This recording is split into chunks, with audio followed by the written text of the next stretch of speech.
আমাদের কিছু নেই।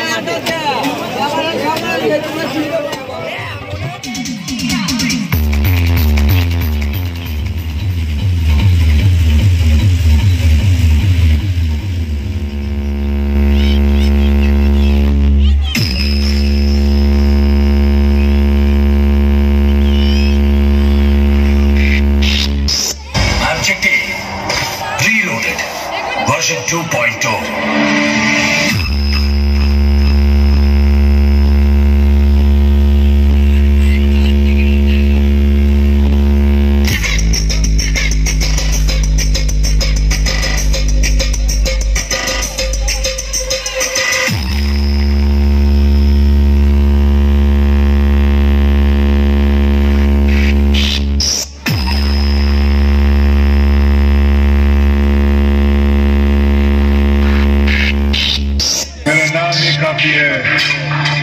लोगों के पसीने छुड़ाने के लिए।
तो मेरी पहचान बता देना। बाद में कोई पूछे कि वो डीजे वाला कौन था तो छाती ठोक के मेरा नाम बता देना। डीजे BM रिमिक्स 7 बजे से। लोग हमको प्यार पे पावर म्यूजिक कहते हैं।